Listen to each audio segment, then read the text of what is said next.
eu sou a Van e eu tô aqui para mais um vídeo semanal da Shang. O vídeo passado a gente falou sobre agressividade, defesa e o quanto esse primeiro é um recurso para o segundo, mas que também é muito vilanizado por diversas razões. Mas hoje eu quero falar um pouquinho sobre a nossa relação com o desejo, também um pouco dentro desse campo, porque o quanto que os nossos desejos, eles são também apropriados dessa cultura. E aí, antes até ter essa apropriação, quanto que a gente também só deseja aquilo que nos é apresentado como possível de ser desejável. Não sei se ficou claro, se ecoou de alguma forma aí, mas eu vou explicar. É muito comum dentro da clínica, principalmente quando na clínica é o espaço, né, em que a gente pode colocar os nossos desejos ali, todos eles, em que, a gente vê o discurso, né, de, putz, eu tenho esse desejo, meu sonho o meu objetivo é, sei lá, ter esse cargo, pensar na carreira XYZ,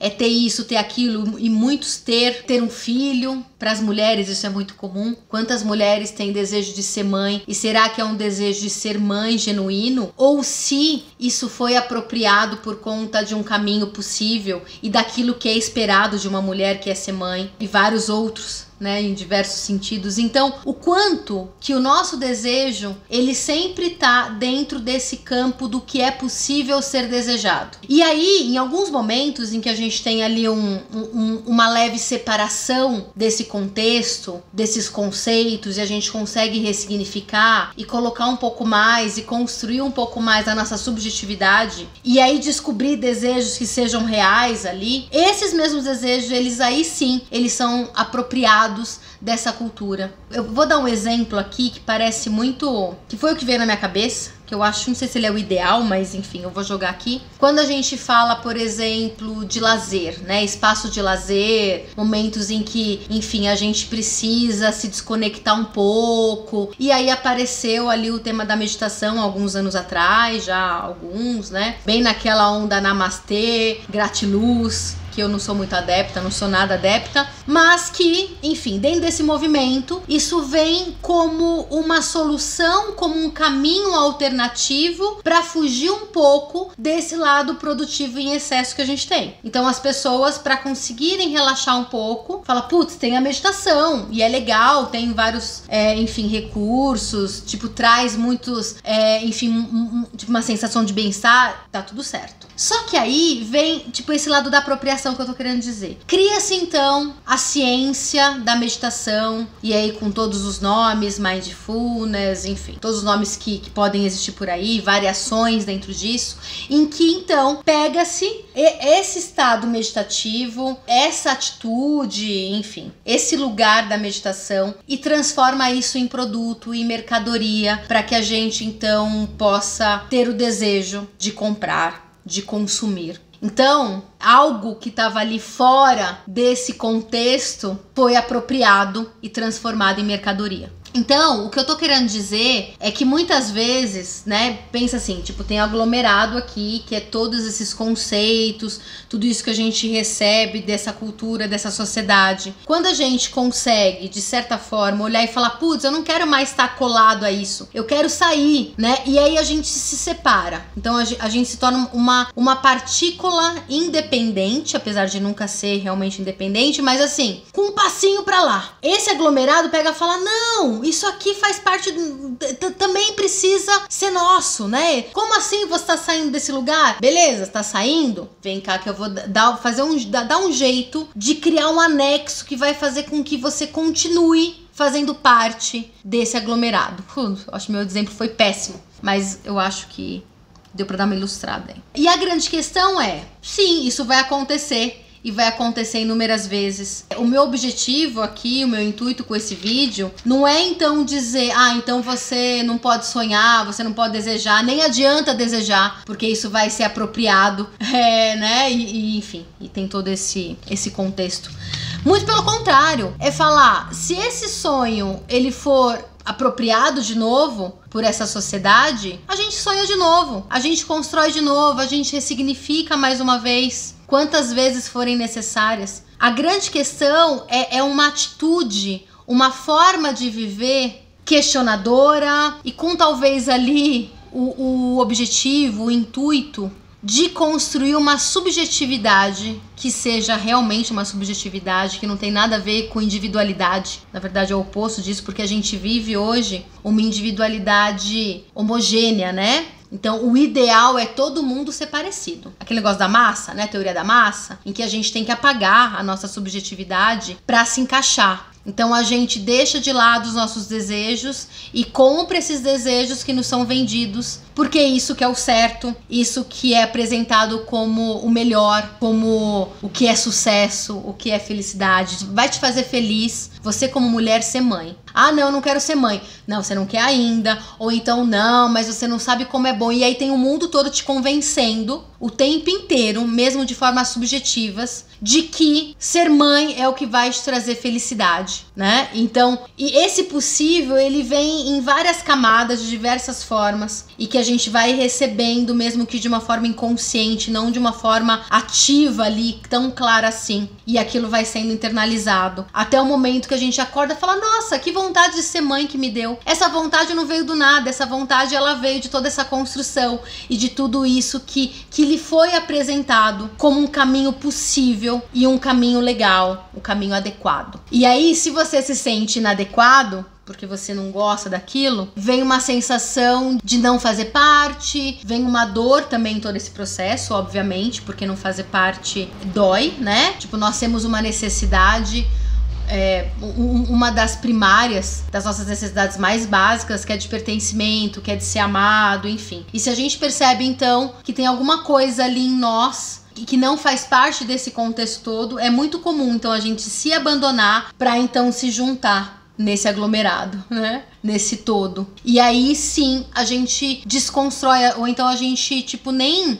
olha, né, para nossa subjetividade. Então a ideia aqui é qual o caminho possível para que a gente consiga construir a nossa subjetividade para além disso que nos é apresentado como ideal, como desejável, e reconhecer quais são os desejos que são realmente seus.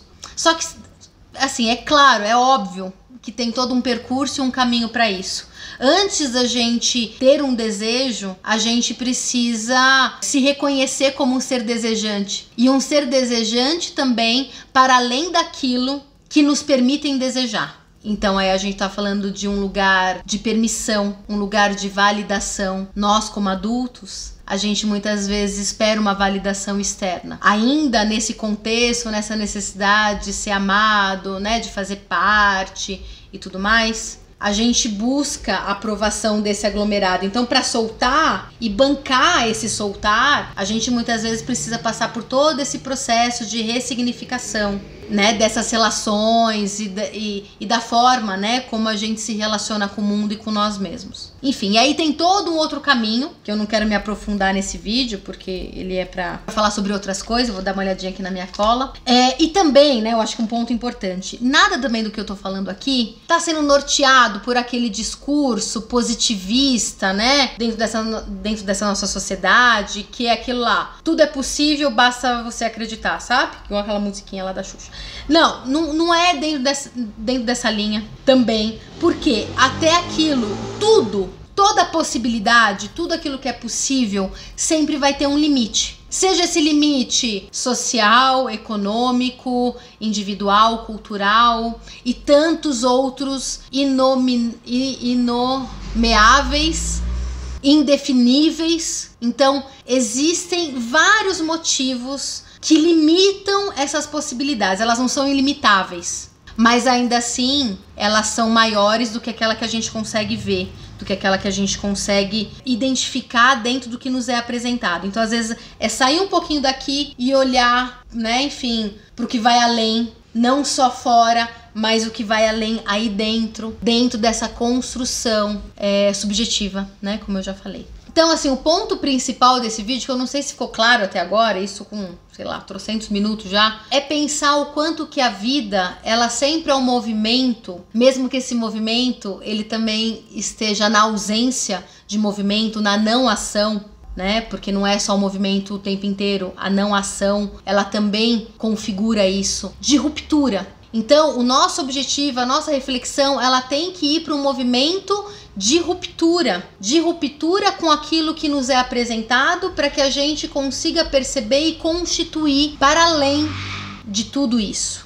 Faz sentido? Para desconstruir, então, as percepções, os ideais, todas as vezes que forem necessárias. E cada vez mais, sempre de acordo com aquilo que você compreende como seu. Por isso que aquilo que a gente falou no vídeo anterior é tão essencial, porque começa com essa separação, com essa possibilidade de separação entre aquilo que é eu e aquilo que é o mundo, aquilo que é o meu desejo e aquilo que é o desejo que o outro embute em mim, né? O que é o meu ideal e qual é o ideal que de repente o outro constrói acerca de mim e que eu também construo, então, acerca de mim. Da mesma forma, porque a gente também tem um ideal dentro da gente sobre nós mesmos, né? O ideal de eu e tudo mais. Então, a gente precisa ir atualizando todas as nossas configurações, tudo, enfim, tá em volta, então os nossos conceitos, né? Enfim, os nossos desejos, também os nossos medos, as nossas angústias que vão derivar daí. Para que a gente compreenda o que é o nosso desejo real e o que é o nosso desejo ideal, e esse ideal com toda essa carga que tá ali dentro daquilo que nos é ensinado como ideal e que a gente internaliza, que não é só do outro, mas é nosso também, né? Mas que vem do fora, mas que vem do outro, então também tem toda essa desconstrução. Mas enfim, e para isso a gente precisa então daquela agressividade, a gente precisa desse lugar da defesa, né? E aí você vai conseguir compreender aquilo que é teu, para além de tudo isso. É claro, lembra aquele negócio de que o possível ele sempre tem um limite? Porque é isso, né? Nós também somos constituídos por todos os ambientes do qual a gente passou. Então aquilo que é nosso já não é só nosso nunca. Sempre vai ter ali uma influência desse fora. O tempo inteiro vai ter. Mas a questão é compreender o que desse fora, que tá aqui dentro, é de fato nosso, tipo, é aquilo que a gente deseja,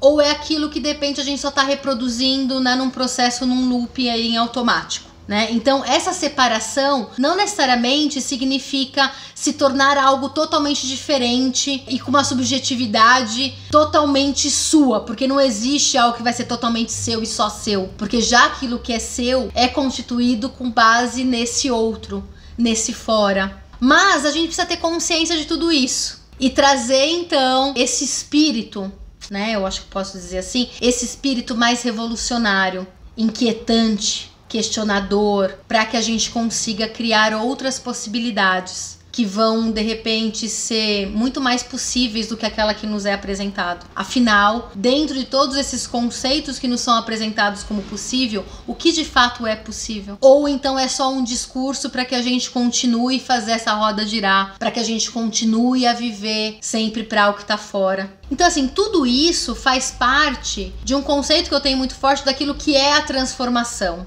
Que é muito diferente, né? Porque a gente pensa em transformação, como sair do ponto A até o ponto B. Aqui a gente tá falando de algo que não é linear. É uma transformação que ela tem altos e baixos, tem desconstrução, tem construção, de retomadas, de desapropriação. Então é um pouco por aí a reflexão de hoje. Acho que esse tema ficou, sei lá, talvez em muitas partes, talvez aí numa constituição, mas enfim, é um pouco assim mesmo. Porque a ideia aqui é talvez trazer um campo para que você possa questionar, para que você possa desconstruir e compreender, e aí nesse exercício sempre de separação daquilo que é teu e aquilo que não é, para construção real de uma subjetividade aí sua, né? Que não tem nada a ver com essa individualidade homogênea que a gente recebe. Então é isso, gente. Espero que vocês tenham curtido. Qualquer coisa é só mandar mensagem, qualquer coisa comenta aqui. E um beijo, até a semana que vem.